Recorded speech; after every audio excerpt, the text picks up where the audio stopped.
Hello and welcome. I'm Jettatura, and for the month of February, I bring you a weapons mod showcase. Originally, I intended for this to be a spin on the saying, make love not war, but if I included any of the love-oriented mods in this video, the whole video would look like this. Besides, Larian is most likely dropping Update 6, also known as the Kiss Update, on Valentine's Day, so look forward to that. As always, I'll leave a pastement in the description to make it easier for you to find all the mods in this list. Anyway, let's get to the video. Word of warning, many of these mods are a bit unbalanced or meant to be received later on through story progression or purchase from merchants. Some are even meant to be upgraded throughout the game, though I'm using the final version of each of these weapons that I spawned through the tutorial chest summoning mod I covered in my previous mod showcase. First up, we had the RPG-7 Rocketlauncher and M1911 gun mod by Pumman33. The models of the weapons themselves are pretty good, and as you can see, they are both very powerful. The RPG has two versions when downloading, and I went for the one that uses force damage as a modifier instead of fire. Make sure you only download one variant, or it could cause issues for you. Both of these weapons made short work of the prologue, the RPG being especially potent as I opened with a 147 damage crit on the Camion General as Karlach. I started an origin playthrough of her simply because I thought it'd be silly to see her running around with a rocket launcher. And then I had Shadowheart and Lae'zel mob up with the 1911. For some reason, the rocket launcher also allows you to do an unarmed strike after use as if anything would ever survive the initial blast. Next up, we have the Dark Urge Demonic Blood Swords by Pablo Garmata. The effects on these weapons are actually kind of amazing. They occur whenever you strike an enemy. There are multiple models of different weapons. Some are two-handed and others are one-handed or versatile. Again, these are other very powerful weapons with multiple abilities tied to them to make your Dark Urge stand out more, though they are able to be wielded by others as well. You do not have to play a Dark Urge to use these. If these weapons are too overpowered for you, consider the alternative versions which are somewhat more balanced. If you had the digital deluxe edition of the game, which if you purchased the game at any time while it was still in early access on PC, you do. This next mod improves one of the goodies you get from that. Needle of the Outlaw, Rogue Enhanced and Unified by Nuka-Cola69. The deluxe edition download is required for this to work, and no, you cannot access it simply by downloading this mod. You have to purchase it yourself. Larian themselves state that the digital deluxe edition is not required to enjoy the game, and that's true. It's just an extra mainly if you want to support the game further. Anyway, the digital deluxe edition contains a dagger with a unique model which was originally wielded by one of the origin characters from Larian's previous game, the Vinny Original Sin 2. Normally, this dagger is statistically not any better than any old dagger lying around. This mod aims to change that. It makes it a +3 legendary weapon, adds the slash action in addition to piercing thrust.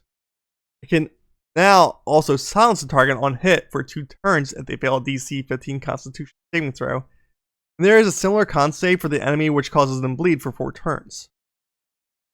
If the enemy is at full health, it will also deal an additional 1d8 piercing damage.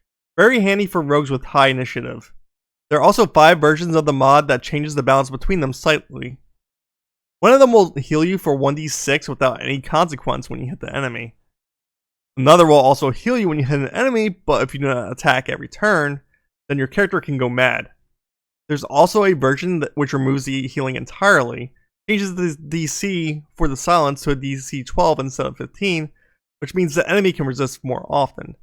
It makes the weapon a +1 instead of a +3, so you could instead opt for the version which does all that, but instead keeps the weapon a +3. There's also even a version which extends the dagger abilities to range weapons you have equipped. Make sure you only use one version. Are you a fan of the Dark Souls series, or more specifically Bloodborne? This next mod lets you bring a little bit of that game into this one with the Moonlight Greatsword and Ludwig's Holy Blade by Nevity. The weapon models are pretty great, and the Moonlight Greatsword even carries over its special ability from those games. Not so much the not being able to block against it, but the energy wave that the Moonlight Greatsword can emit is there. In Baldur's Gate 3, it is a cone attack that inflicts ice damage. Ludwig's Holy Blade deals additional radiant damage and has an effect on undead, which could become useful during Act 2. This next mod makes you really feel like Thor. Asator the Thunder Hammer by Moon Eater Wolf.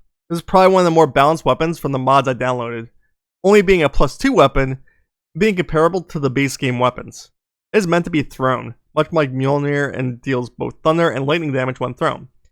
Do not worry, again like Thor's hammer, it returns to its user's hands after use. If you want a mod weapon that won't obliterate the opposition, this is a good recommendation for not letting things get too crazy. Are you a little disappointed there aren't many katanas in the game? There are a few, some unusable and others very well hidden. But Amakuni Katana by Senkojin adds a few more to the game. This mod does use its own custom mesh that the creator modeled, though the textures are from the game itself. You should read the description on the mod author's page, it tells about their journey in creating the mod. I believe there are 5 katanas in total, each with different effects. For the final mod in the game, I should give a small spoiler warning. Unless you have the tutorial chest version, you can only obtain this weapon after fighting a certain boss at the end of Act 2 and then purchasing an item from an NPC in Act 3. Though I recommend only using mods after a first playthrough, there may be someone out there who wants to change their game right off the bat, and that's okay. Anyway, if you're still here, our next mod is Myrkul's Scythe by Chromosome 16. We believe early on in Baldur's Gate 3's life cycle, you were able to obtain Myrkul's Scythe if you were quick enough, but that has since been patched out, I think. It was very glitchy either way. This mod adds a usable version and resizes it to work for the player. It is very strong and honestly, should be considering where it came from. It adds a few necromancy powers, summons, and even a transformation. Honestly, I'm just here for the fact that it's a scythe. It's my favorite weapon design to use in video games, and not many games use a scythe. You can probably guess my main in Final Fantasy XIV. Anyway, back to the mod. Considering you normally get this in Act 3, it is expected to be very powerful, and it is. Some may think it's too powerful, but at this point in the game, even the base legendaries are overpowered. If you get to 25 stacks of life essence, you can then transform into an avatar of Myrkul. Long resting removes these stacks, so be careful. The avatar of Myrkul has a passive that causes enemies to turn into your undead servants when their health points reach 0. You can then helpfully consume these summons to restore an action. Forgot to mention it earlier, but you can also summon a flesh golem which gives a necromancy buff which allows you to collect life essence in the first place. They got separated from me earlier, so I did not have him for this fight, but say hi. I always wanted to get the Scythe as a weapon to use in Baldur's Gate 3, though this mod does quite a bit more than simply putting a skin over an existing weapon. Thanks for watching. Be sure to leave a comment on what you think the next mod showcase should be. I was thinking of focusing on mods that add classes or subclasses.